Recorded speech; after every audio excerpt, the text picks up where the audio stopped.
Tuesday. It is September 9th, year 2025, and welcome to another edition of Tuesdays with Tom. Well, we appreciate last week. We weren't here last for one of the times we've been able to take a day off and do some other things, and I had to do some travel, so we decided we'd take a day off. Everything went well, and here we are. We're back, and thanks for being with us again on Tuesday. So just follow me. Written by myself and Sam Hayes, who happens to be our G-List guest today, is available at Amazon and all bookstores, and you can find copies from me or from Sam or from either Gloria if you contact each one of us individually. Just Follow Me is written by myself and he's a former Journal Constitution writer, written by Owen's widow, Gloria. James Owens was the first African-American football player to break the color barrier at Auburn University. His story adds an important perspective to segregation and the integration process of the Southeastern Conference. Well, we're going to put that picture. I guess not.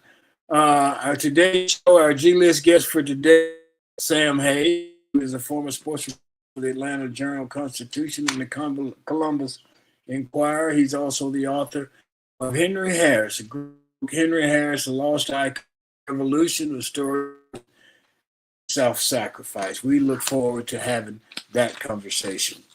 Our show today, of course, is brought to you by, you can take the picture down, please. Brought to you by the consulting firm of Best Girl Inc. So let's catch up to Best Girl. Best Girl is a consulting firm that provides customized leadership, access and inclusion, public relations, communications, and organizational consulting services. Clients include Fortune 500 companies, utilities, higher education institutions, small businesses, and associations. Best Girl's team of consultants, led by Joyce Gilly-Gossam, Emily Hedrick, and Sean Jones, partners with business and education clients to promote organizational effectiveness, communication, motivation, and leadership, with always an impact on the bottom line. Best Girl's customized consulting services include strategic planning, corporate communication, executive coaching, fundraising, and economic development. Is to customize the solution that fits your needs. So let's go to the round table and walk. Barbara Wallace Edwards and Walker this morning. Good morning, Barbara Wallace. How are you this morning? Good morning, Tom. I'm doing well. Thank you. How are you? I'm doing great. Thank you. What's going on in your world?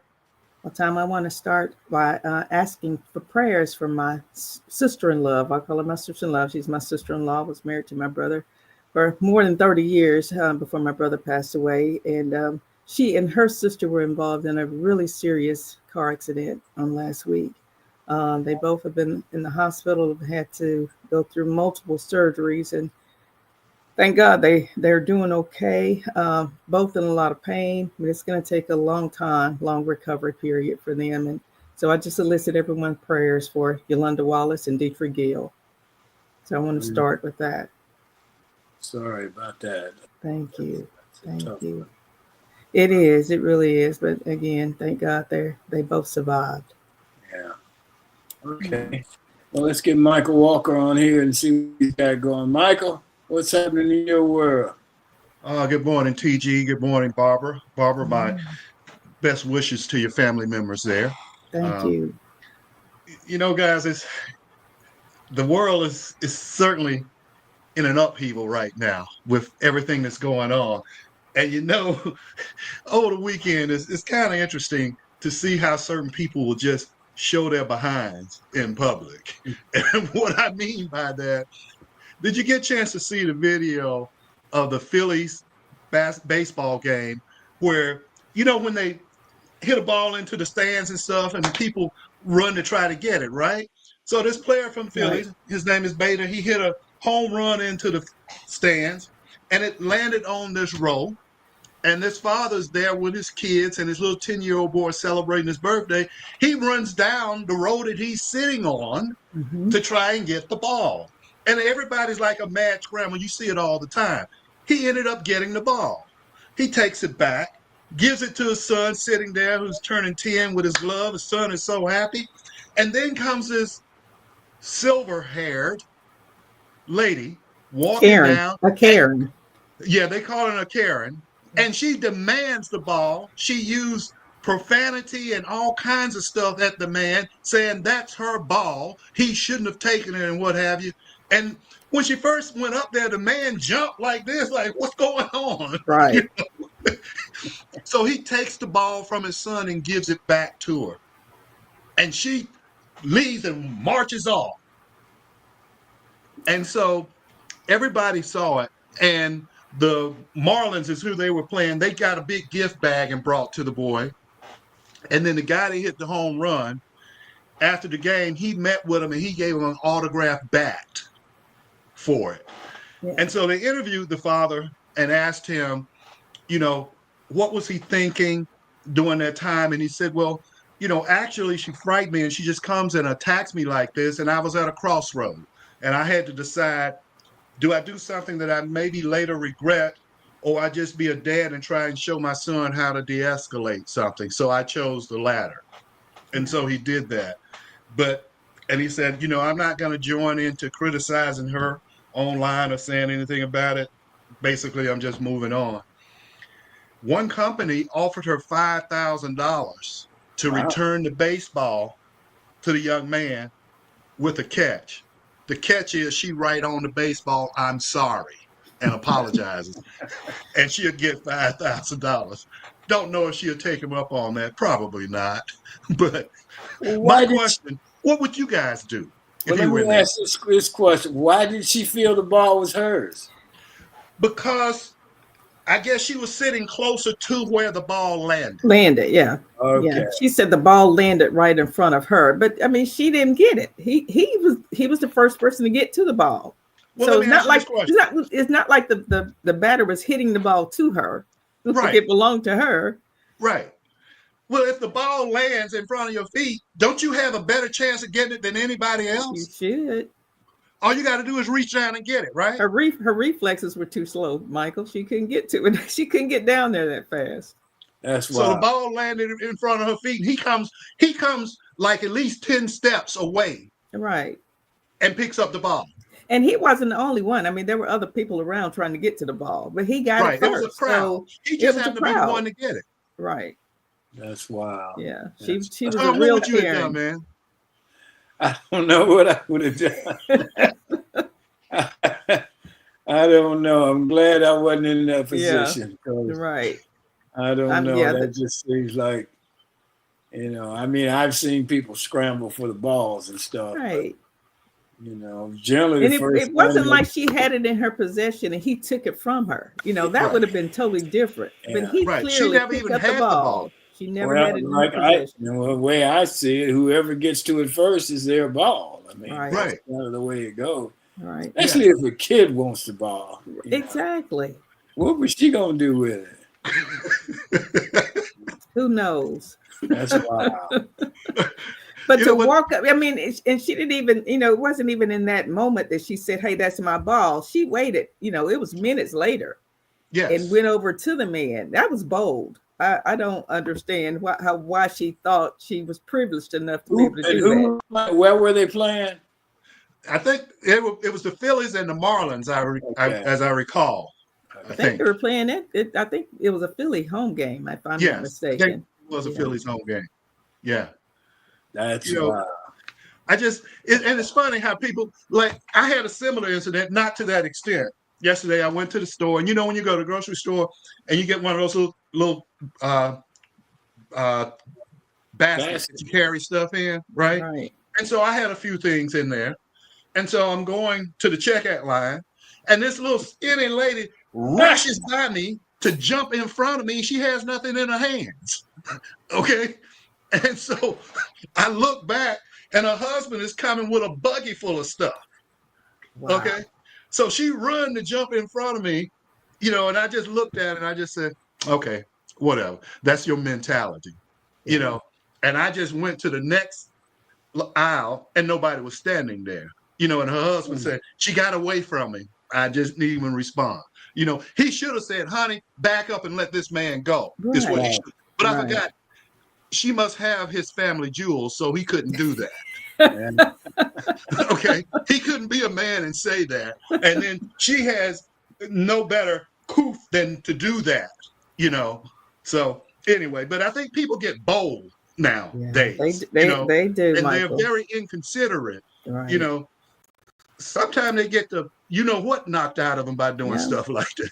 Well, like I said, Michael, some people just feel privileged, like that's where they belong, That's and true. you just need to get behind them and That's not true. say anything.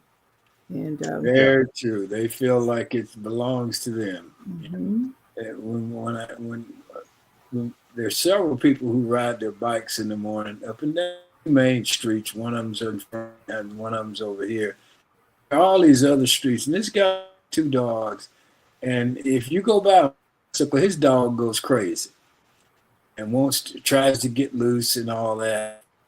And it's like, well, man, why don't you walk him on a street where there is nobody riding bicycles? Right. Why don't you do that?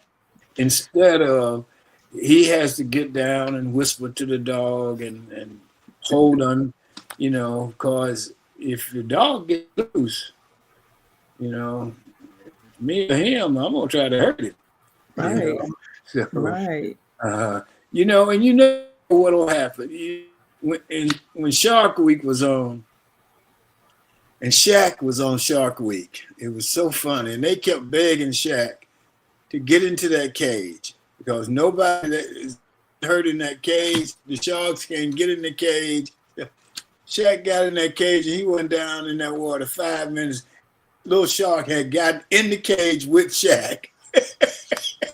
Oh no.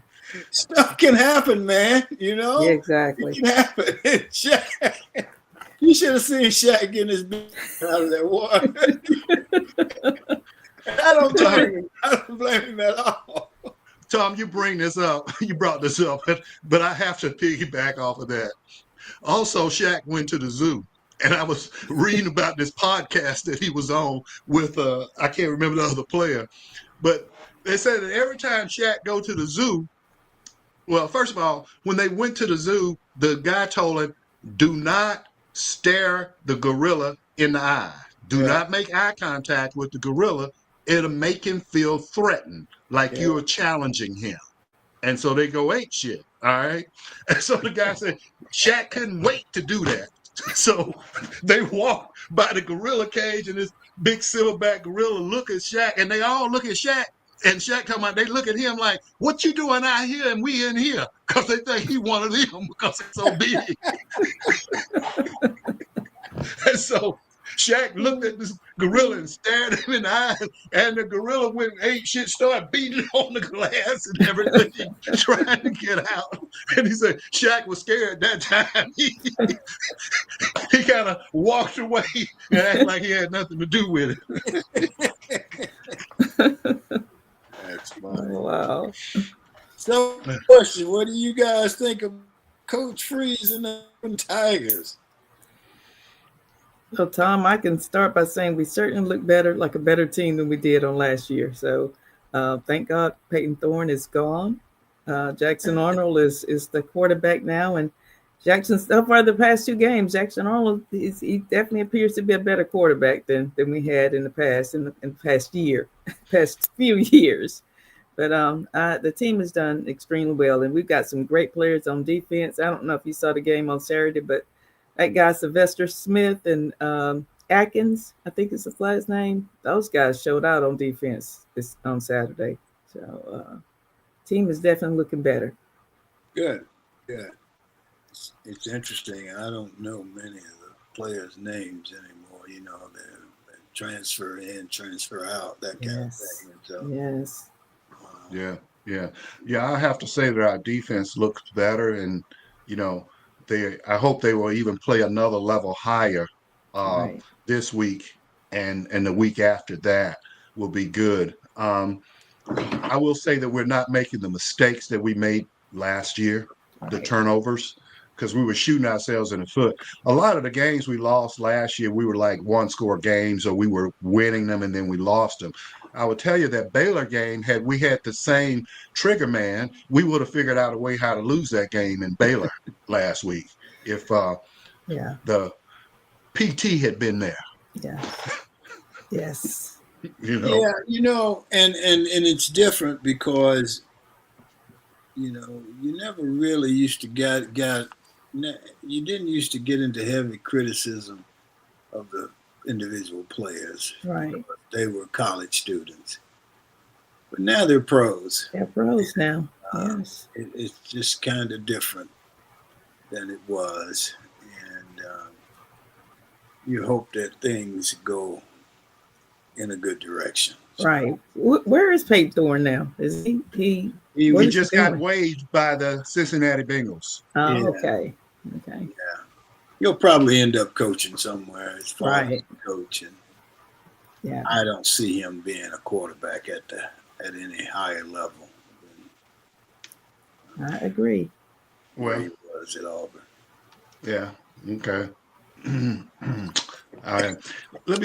I'll leave it like that. I was gonna say I don't think he can coach any quarterbacks. What quarterback that want to be a quarterback would look at his film and say, I want to be coached by him? I'm just Nobody. saying. No one. I'm It would just have to. saying. It would have to be at middle school level, Michael. Maybe. All the talk about Shedeur Sanders, what's happening with him? Last week? Shedeur is listed as number 3 on the depth chart now. Dylan Gabriel is number 2, and Flacco is number 1. So Okay. I didn't watch their. Did they play this again yet this weekend? Okay, I didn't. yeah, watch they it played. They then. lost by 1 point. Okay, Okay. I'm assuming Shedeur didn't get a chance to play. I don't think so. If so, Okay. you would have heard. You would have read about it. Exactly. That's what I'm thinking. Yeah. That's what I'm yeah. thinking. What happened Let me to ask you Florida guys this a question. weekend, y'all? Huh? I didn't watch that Florida game. What happened in the Florida game? Hey, the University of South Florida Bulls, man, that's what happened. They play physical brand of football, both Okay. on offense and defense. And they've always had athletes because, University of South Florida is kind of like Troy. Those players that don't get to go to Auburn or Alabama go to Troy. And in Right. Florida, if you don't get to go to Florida State, Miami, the Gators, you Right. go to South Florida. And they've got some studs over there. Okay. And they Wow. they took it to them. And Played I really think- physical. I think the portal and all that is going to even things up a little Yes, bit. definitely. A Definitely. coach can go out and get a specific need Mm-hmm.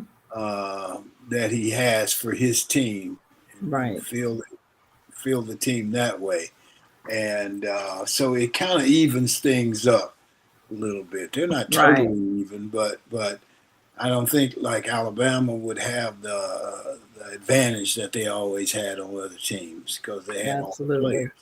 Right. And a lot of these top athletes, I think that are 3 and 4 star, maybe 5 stars, if they don't get playing time where they are, they'll just enter the transfer portal and go somewhere else. And that may be how South Florida is getting some of these top players too. They leave top programs and go to places like South Florida and can start. So In Florida, the state of Florida always had great athletes. it's true. They've been able to recruit these guys. So I don't know. I think Florida's coach is in trouble. Maybe Mhm. some of the others. I see where Belichick won. Was Belichick's girlfriend at the game? I didn't hear anything. They saw it. I'm sure she was. There was a I'm sure. picture of her on the sideline. Belichick got blown out. That first game, didn't they? Yeah. Yeah. I know. Yeah. They won Yeah. this one though, didn't they? I don't know. I didn't see it. Did they? Maybe they did. Yeah, I think I they don't did. know. Okay. Oh, But I okay. don't think they were really playing anybody either this past Yeah. weekend. Yeah. Little Sisters of the Poor. Let me ask you guys something, and this is a rhetorical question, somewhat. You remember back LSD and stuff, back in the LSD? day when it was pop, Did y'all ever try LSD? Don't answer that. You don't have to answer that question. No. Well, I can answer that. No. No, me neither. Here's the deal. Neither did I. But they are now seeing where LSD could be used to ease anxiety in people. What? And there's a new study that suggests that it could aid in the reduction of anxiety and stuff. And so they're trying it now, saying that, and they're not talking about doing a lot, but they did like a study of like 200 adults between the ages of 18 and 74. And they received either a single oral dose of LSD at various doses or a dummy pill, Wow. which is a placebo, for a 3-month period. And the dosing continued in private sessions and stuff, but they said that the researchers tracked the participants' anxiety scores weeks 1, 2, 4, 8, and 12, and that those that were given 65% of the patients that received 100 milligrams showed benefits with nearly 50% remission of anxiety. Wow. But what are the other side effects that it causes? I mean, are they saying that what about the other cons? The side effects could be hallucinations, as we know, Yes. nausea, and headaches. Okay. I don't know if that's a good trade-off, but okay. I Well, mean, You know when they, anxiety is not good, but certainly the hey, nausea and the headaches and other things are not good either. when they do those commercials on television for those medicines, man, the side effects go on forever. It's like, Forever. why would you Yes. want to take that? Right. The side effects are worse than the thing. And then the other day I saw one about marijuana, and I, I can tell you, and since I went to college, I've never heard of anybody ODing on marijuana. I've never heard, but back in the day, they made it out to be this really dangerous thing, and I hadn't seen it harm anybody yet. So we'll yeah, see. Right. yeah. Well, that's true. Anyway, well, let's go to Sean. She's got a minute so we can get to Sam on the G list. Sean, you out there? Thank you, ma'am. Good morning to everyone joining in with us. My name is Shantia Jones, and this is Got a Minute. This Thursday is 9/11, a day when terrorists hijacked 4 jets and flew them into the towers of the World Trade Center, the Pentagon, and the last plane was forced down by flight attendants and passengers. These attacks claimed the lives of almost 3,000 people. Massive explosions showered burning debris over surrounding buildings and the streets below. America was under attack. We acknowledge this National Day of Remembrance to honor the victims of the 2001 terrorist attacks, recognize the courage of first responders and heroes, and foster a spirit of unity and service in the United States. This year, the National Memorial and Museum in New York hosts its annual commemoration ceremony to observe the 24th anniversary of the 9/11 terror attacks by providing 6 moments of silence, acknowledging when each of the World Trade Center towers were struck and fell, and the times corresponding to the attack on the Pentagon and the crash of United Airlines Flight 93. Thank you all for joining in. My name is Shantia Jones, and this has Got a Minute.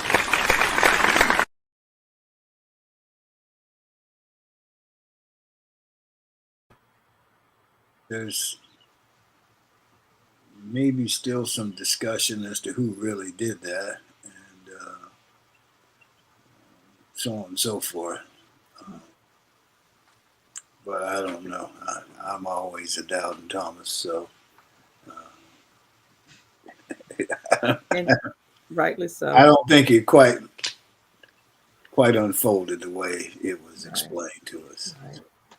That's just my thoughts and my opinions on it. What I will tell you is I was in Los Angeles at the time, and our son Dixon was in D.C. He was in the Air Force.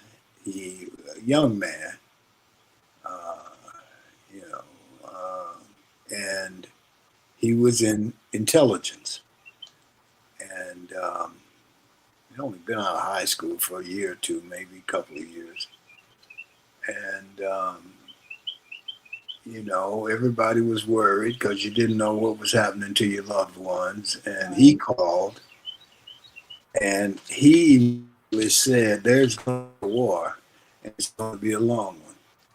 Now, he was about 19 years old then, and you wonder how he knew it was going to be a war and how it was going to be a long one.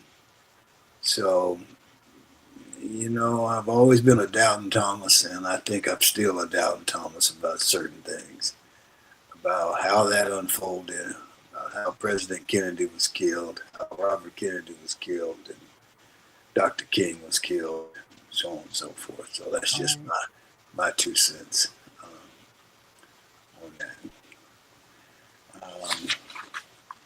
Anything else from you guys? We're gonna go to the G list here, and Hollywood has the A list, and here on Tuesdays with Tom, we have the A list, and our G list guest today, Sam Hayes. Sam is a former sports reporter for the Atlanta Journal-Constitution and the Columbia Inquirer. He's also the author of a great book, Henry Harris, Lost Icon of a Revolution, a story of hope and self-sacrifice.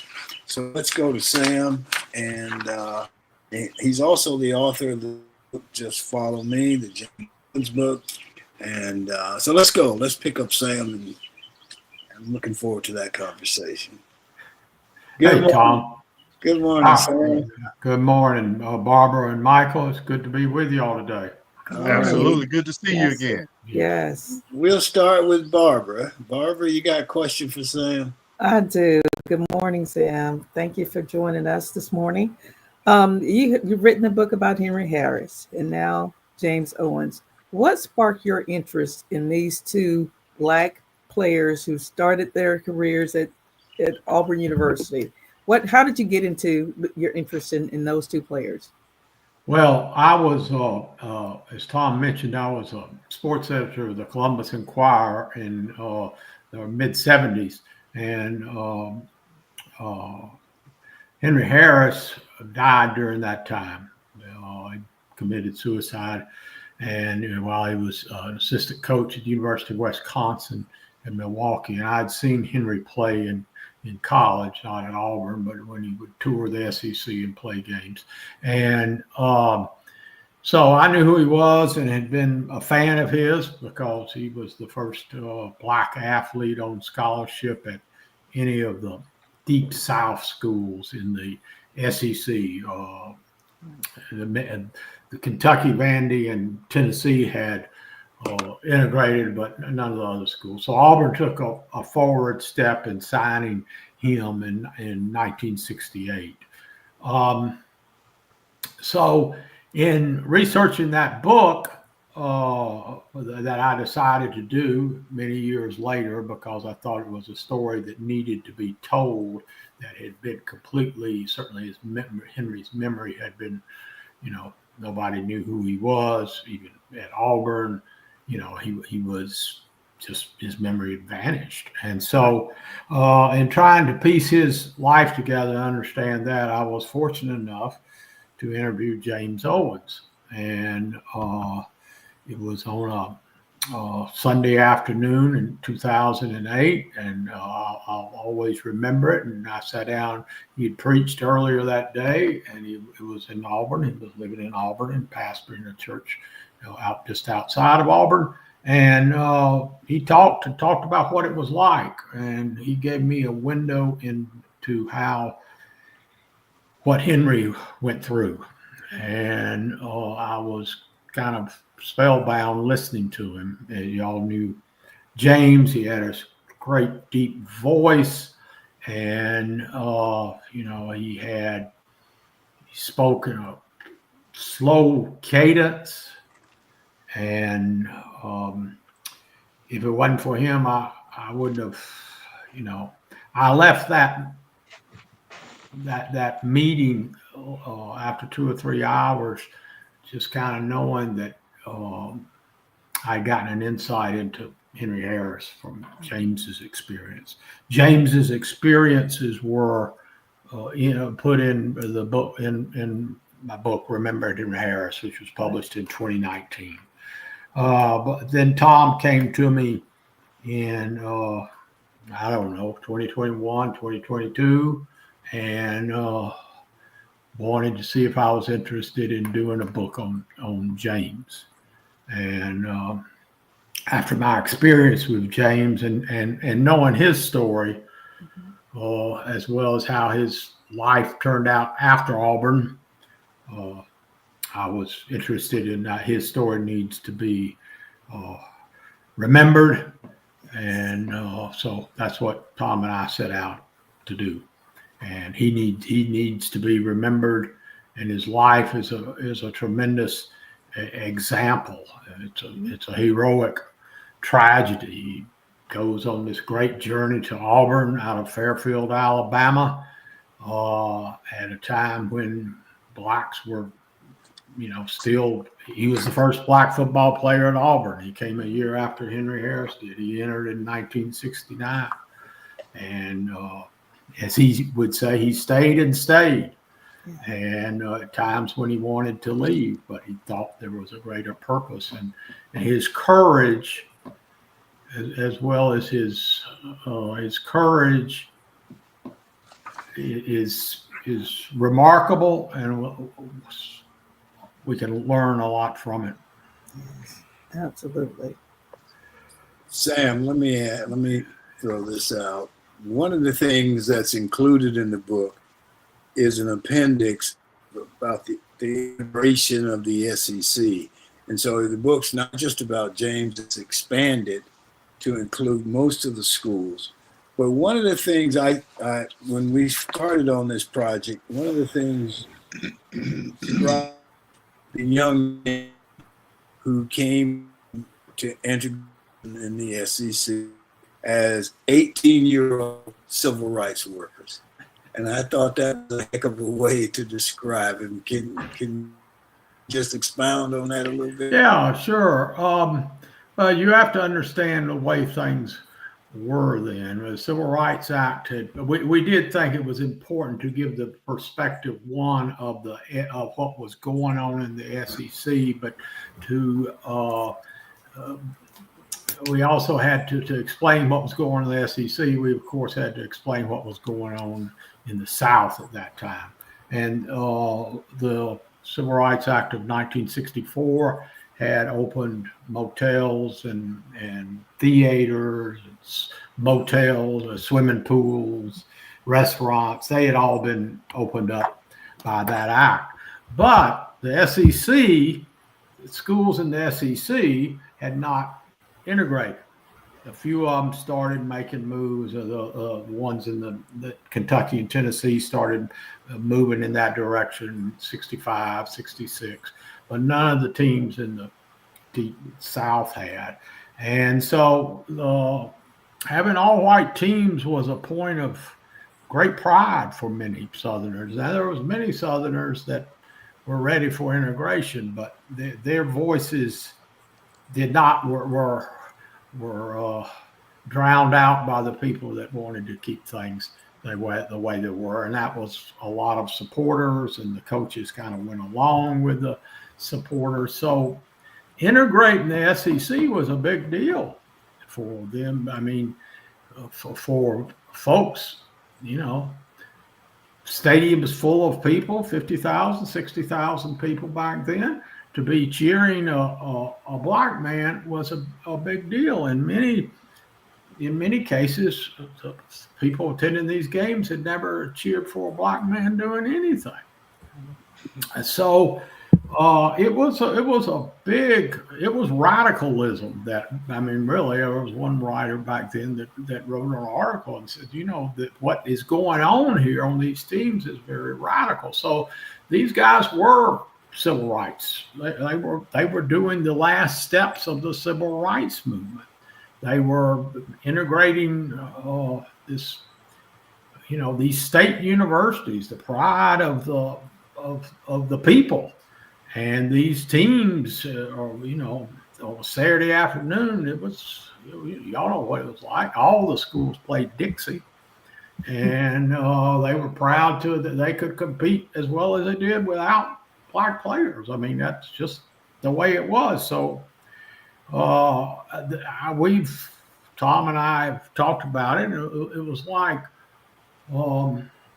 these guys, Henry Harris and James and the others throughout the SEC, they were kind of like they were revolutionaries. They were put into these dorms. Back then, everybody had an athletic dorm. They were put into these dorms, and their assignment was to stay there until reinforcements could arrive, until more African Americans could come in. And so it was quite an assignment for them, and you didn't need to ask James about it too long before you could see one, the commitment that he had to stay, the courage, but also the feeling like he had. He told a story that he was first game, varsity game. They couldn't play on the varsity. Nobody, I mean, everybody, it was a freshman team. Nobody played on the varsity as a freshman. But as a sophomore, he gets ready to enter what was then Cliff Harris Stadium for opening game. And he's waiting there, all these crowds of players all huddled together, kind of in where they run in, waiting to run in together. And he realizes as they're running in, all these people are yelling his name. And he looks over, glances over to see what that was. And it was the African Americans who were sitting on the bleachers in the end zone, which was where they sat in what is now Jordan Hare Stadium at that time. And then he said he realized he was there for something more than James Owens. He was there for a whole race of people who had their hopes and dreams, as he said, in him. And that changed his perspective tremendously once he saw that. Yeah, I agree. He described it as being dropped behind enemy lines. Yeah, that's right. Dropped behind enemy lines. That's correct. Yeah. Michael? Well, Sam, it's good to have you back. Thank you. Your dedication and work you put in working with Tom to document the stories of these pioneers. I want to ask you a question regarding the title, Follow Me. How did you arrive at that title? Where did that come from? And then I have a follow-up. Well, we were fortunate to find a title that kind of worked two ways. And the actual literal meaning came out of a game when they were playing. Auburn was playing Tennessee, and the famous 1972 team, Bama punt team, and their big coming out party, or when they proved that they were a really good team, was in a game in Legion Field against Tennessee, and second game of the year, and James has injured himself or got hurt in the first game, and then perhaps further injured it against Tennessee. He was his ribs had separated, upper ribs had separated from his sternum. And so he was in a lot of pain. Now, at that time, James had become a blocking back in the I formation, the power I that Auburn had put in that year. And it was built, the offense was built around his ability, his strength, his explosiveness, his ability to block. Okay, so he's a blocker. He carried the ball very few times that year. And Terry Henley was the tailback. So at some point, they put together a really long drive, 16, 17 plays, 80 yards, and finally scored. And that was the only touchdown either team scored that day. Auburn won 10-6, I believe it was. And so at some point during that drive, they're caught in the huddle, and Terry Henley looks over at James, and he sees tears running down his face, down his cheeks, and he says, "Are you okay? Are you hurt?" And he says, "Go on." He said, "We can get somebody else in here. Go on and go to the bench. Go get taken care of." And James looked at him and he says, "You just let's go, Terry. Just follow me." And that, of course, was his job. Henley's job was to follow James, and that's what he did all season. And he ended up being the most valuable player in the SEC. Gained nearly 1,000 yards, 900 some odd yards, and so James wasn't going to leave, despite the pain, because he had finally. He spent the first 2 years on the varsity, a sophomore and junior year, not doing.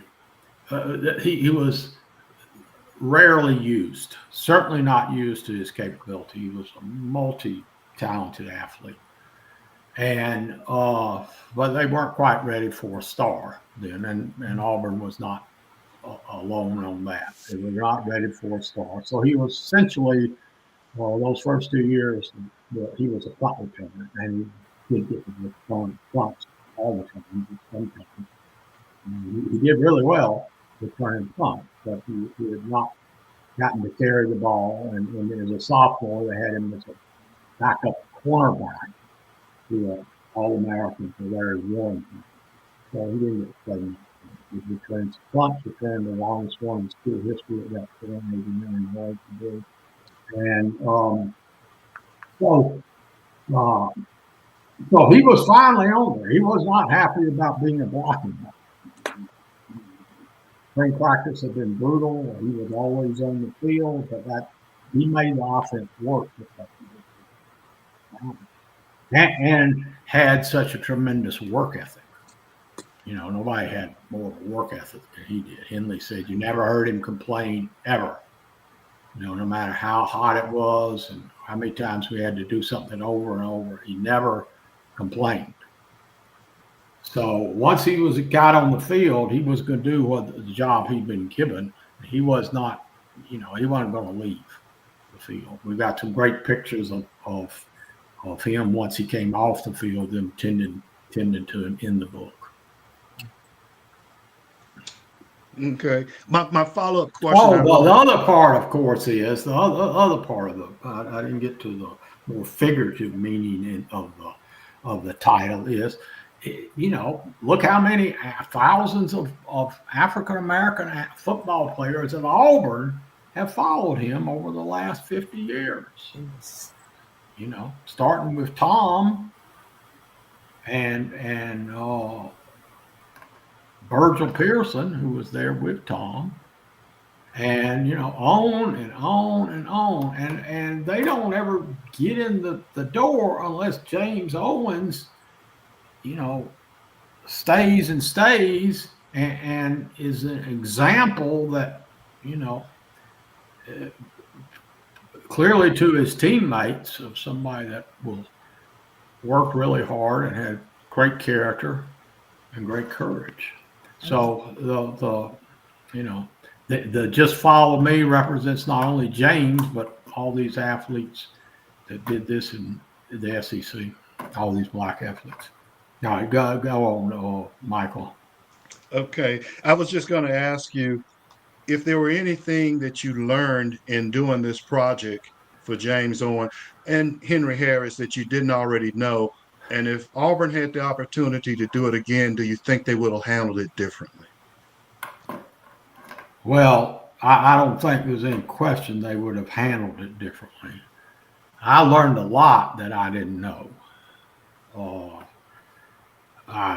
Just a tremendous amount. It's hard to pinpoint something. The problem was that they brought in these guys by themselves, and they didn't have anybody they could talk to. They lived in rooms by themselves often, not always, but they would live by themselves. Folks didn't really want to live with them, obviously, in that time. We go into that in the book. But they were alone, very alone. And the loneliness, James would sit up in his room and read his Bible, and other people would go out.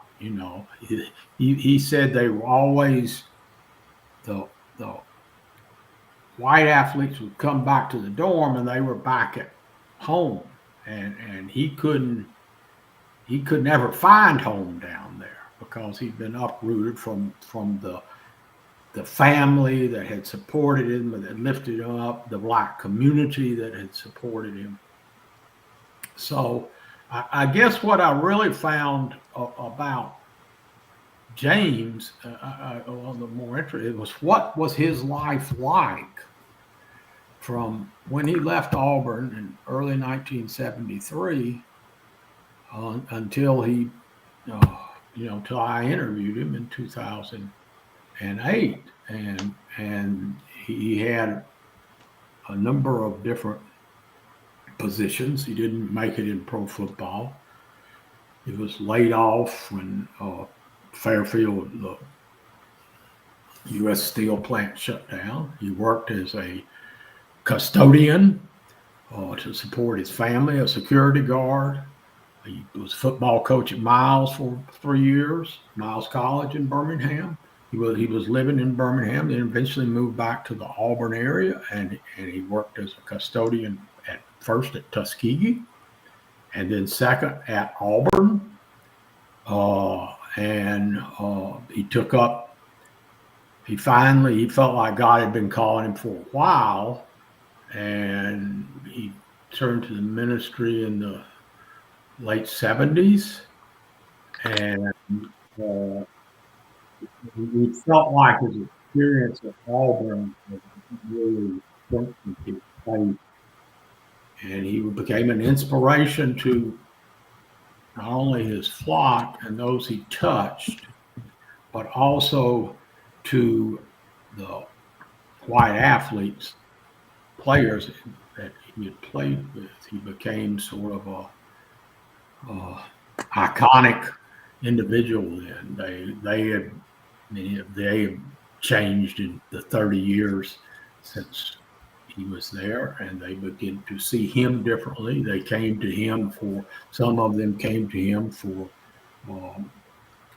spiritual counsel. If they had something going on in their family, a divorce, a death in the family, they came to him. He was the rock, just like he had been the rock of that offense of the 1972 team. He was the rock. And so things came around, or reflected a change in our society. And things came around. He delivered the eulogy at the funeral for Paul Davis, who was the defensive coordinator for Auburn in 1972 and for many years. So learning about his life, the struggles, he was not prepared, the education that he received in segregated schools. He went to Fairfield High School, but that was not to the 10th grade. And he had attended a segregated all-black school, and he was not prepared educationally. He did not graduate, although he continued to take courses at Auburn. He did coach under Pat Dye he was a student assistant and trying to complete his degree. He was a student assistant coach in 82 and 83 when Bo Jackson was there. And then the NCAA changed the rules, and he lost that position and was able to complete his degree. He was fortunately, in 2012, given the Auburn's honorary bachelor's degree, the first person ever to do that. So that was obviously very gratifying to him. He had felt like because he left, he did not make it to the pros. He did not believe he had given all he was capable of giving to Auburn, that there was so much more that he could have done. He had not lived up to the expectations of black people that were pulling for him, the blacks that had not gotten the opportunity. Often talked about that. He felt like a failure. Okay. He told me that I interviewed him briefly in 1980, and he told me that I felt like the biggest failure that had ever come through. So this was fortunately redemption. And then that, of course, was reinforced with not being able, feeling like he could support his family, but yet he kept persevering and became a real model. It's a remarkable story, and one that we can learn so much from. We understand our history more through it. There's a lot of, there's just so much information there about his life that is commendable. Yes. There is. I think culturally,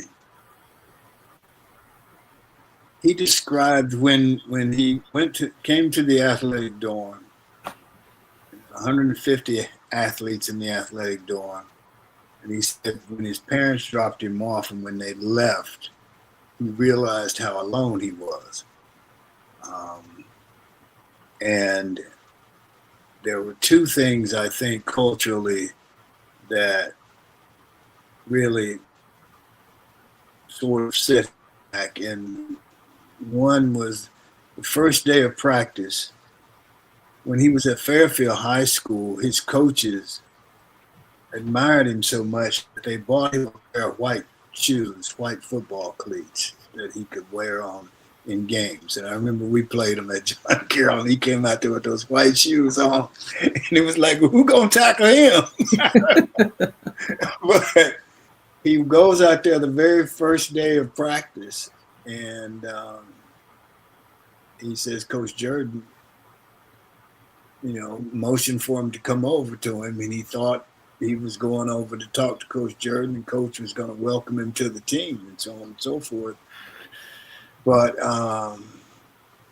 Coach Jordan told him that they didn't wear white shoes at all, and that he needed to go back in and change his shoes.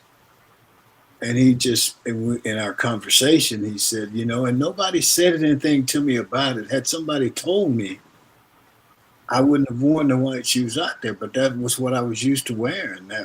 And so, that starts you down a different path. And I think the other thing was he was then told at some point he needed to get a haircut. And he asked some of the guys on the team, where do you get your haircut? And they told him down there by Toomer's Corner. And so he goes down there and he walks in and he asks the guy for a haircut. And the barber freaks out and tells him, you can't get your haircut in here, and I need you to leave. And James said, and don't start any trouble for me or anything, demonstrations or anything like that. And so, he was thrown into something that he wasn't ready for, and that the university wasn't ready for. Mm-hmm. And so I think that was a big part of it. And then, we all called him Daddy, and he was a daddy figure to a lot of us. And so he had, and besides being a football player, he just had a big burden to carry. And as Sam said, would they do it the same? I would certainly hope not. Yeah. In time, I first learned about James Owens when you did Quiet Courage, the documentary that you completed, which was wonderful. And afterwards, of course, I had an opportunity to meet James Owen. So I cannot wait to read the book. Just follow me. And how can people get the book? What's the best way for them to get a copy of the book?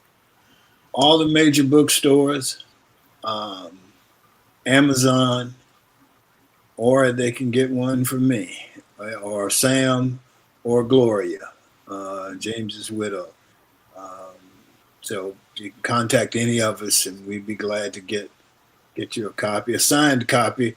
You can get a signed copy from me or Sam or Gloria. You can get a copy from, or just a copy from all the major bookstores and Amazon. So, if the bookstore doesn't have it, they can order it for you because Yeah. it's available. It's Yeah. available.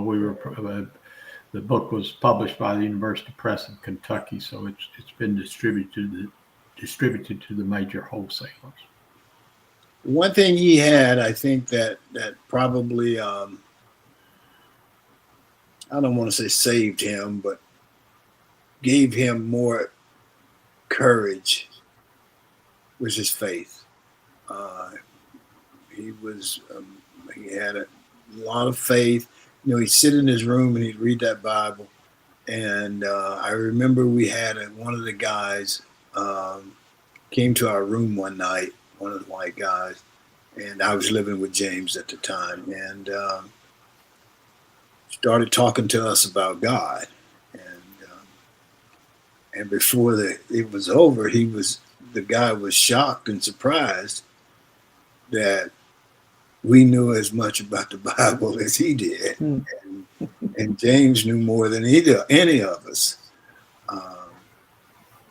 And that was probably his survival technique, going into himself. He told me that he would pray, that he'd get up, especially when he was a sophomore, he'd get up in the morning and say, "Well, Lord, is this the day I get to go home?" and occasionally he would. No, he always felt like the Lord was telling him to stay there. And he would talk to his parents. No, you need to stay. No, you don't need to come home. You need to stay. There's people counting on you. So. Right. And again, going back to Quiet Courage and Remember Henry Harris, and now Just Follow Me. There's so much history in those books, and so much that again, everyone that's affiliated with the university, SEC, or just the world in general, I think needs to read it. But do you know if there's any plans for the university to introduce the books to the athletes there at Auburn? Because again, they need to understand that history. They need to understand who opened the doors for them, so that they can follow them into both basketball, football, and in general, any sport there at Auburn. Is that for? That's either for one you, of you. Tom. Yeah, I don't think so. I know that the athletic department created a little ad for me based on some work I had done for them. And I know that when they have Gloria, James's widow, when they host the Forgotten Ones, Right. which are the athletes who were there in the 70s or what have you, the athletic director, John Cohen, does come. Yes.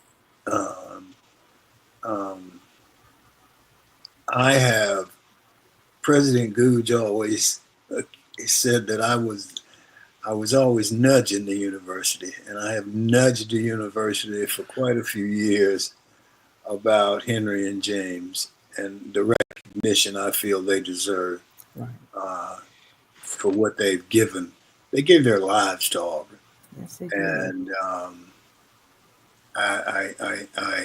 And we can honor guys for how many yards they run and how many this, that, and the other. As Sam said, at that time, James, you wasn't going to be the star. You could play, but you wasn't going to be the star. And whether it was football or basketball, that was reserved for other guys. So it was And one of the things that's in the book that's really interesting is an appendix of who integrated what school when. And I think, Sam, you correct me if I'm wrong, but I think the University of Kentucky was first in football, and Correct. based on the fact that the president went to the football coach and told him if he signed a black player, he'd have employment for life. Yeah, the university, not necessarily as the football coach, but he give him lifetime employment. With that motive, he was, and he did integrate. So, and the James, as far as memory, Larry Chapman, who was Henry's freshman coach at Auburn, and later, set all kinds of records, winning football games at Auburn, Montgomery. He says these guys are martyrs, and they gave their life for something much bigger than them. For the future, for the race, for both races. The integration of athletics because it has such a pull in the South, particularly football, whether it was at high school or at college. It changed the way the South operated. It was a step. It was a huge step, and so that's they changed things, and that's why they need to be remembered. We learn from our history. We can learn from our pain. And so hopefully in the future there will be some permanent remembrance of both of these guys. It's never too late to do the right thing. That's right. They deserve it. Yes, they do. Deserve it. Yeah. I think about Henry and how lonely he was.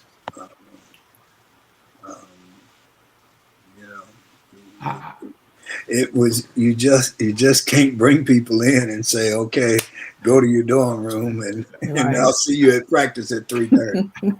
Right.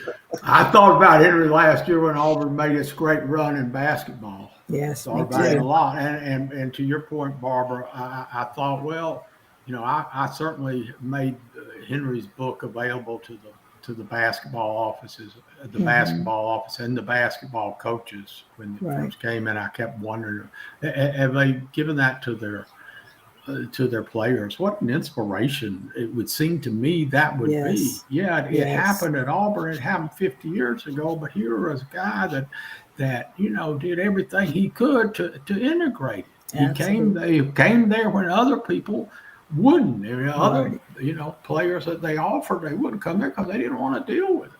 Right. But Henry Harris did. I just like to interject for a moment on this part of the conversation. I asked the question, would they do it differently? And both Tom and Sam, you both said you hope they would. And we've discussed some of the mistakes they made. Unfortunately, it seems to me they still don't know how to do it differently. And what I mean by that is the fact that, you can't change the past, but you can certainly change the course of the future. All they have to do is just acknowledge these two gentlemen, give them the proper respect, educate those who have followed, talk about the mistakes you made and what you're going to do in the future to correct it. Auburn could take this and turn it into something winning, a winning message. Yes. If they would expand their minds. But they're too stuck mentally on the past and what they didn't do than to figure out what they can do going forward. And until Auburn University's leadership changes, we will never get any better. I don't think that I think they're stuck on running touchdowns. That's who gets the credit. Yes. That's who they highlight. Right. And not changing culturally a whole institution, changing a state, changing a whole way of life. Mhm. And when I was in high school and I was playing at John Carroll, our coach, my coach, the thing that was different from Auburn was this coach, we could sit down and talk. And he told me, he said, Thomas, these games we are playing are more important than who wins and who loses. We're changing a way of life. Oh, boy. And that was how we went. That was how we focused on it. We were Right. changing a way of life. And that's why I guess, I as Good says, I continue to nudge, but those two guys deserve some permanent memento at that university in that athletic department. And I hope that some of them are watching so they can hear us say this. I But hope so. they deserve much more than they got, and they deserve to be a permanent part of Auburn's athletic. I was going to say, Tom, please don't stop nudging because there needs to be a change. And so we appreciate you and all that you've done. And of course, Sam, and you're writing the books and keep talking about it. Keep nudging. The history is so important and everyone needs to know and respect that. And there needs to be a change. But And for I- me, go on, Tom. I think there are just some interesting things in the book that beyond that from some of the other schools. There's a story about the guy. They were on the road and he goes to have dinner. He's rooming with a white guy and he comes back to his room and the latch is on the door. And, he can't get into his room. Wow. And the guy, is this the one where the guy had the pistol, Sam? Yeah. He opened a door enough to let him see the pistol. This was Kentucky when they came to Auburn to play. It was at a motel outside of Auburn. Yeah. So, Anyway. all right. So I wanted to say thank you for having me on, Tom and Barbara and Michael. It is an honor and a privilege to be able to tell these stories, James's story, and it's important history, and it's impacted me too. Their stories have changed me, so they've done a lot for me, and so I'm glad to be able to get their stories out there. Thank you. Okay. Well, thank you, Sam. We appreciate you. All right. Well, you're welcome. But as I say, it's an honor to remember these guys.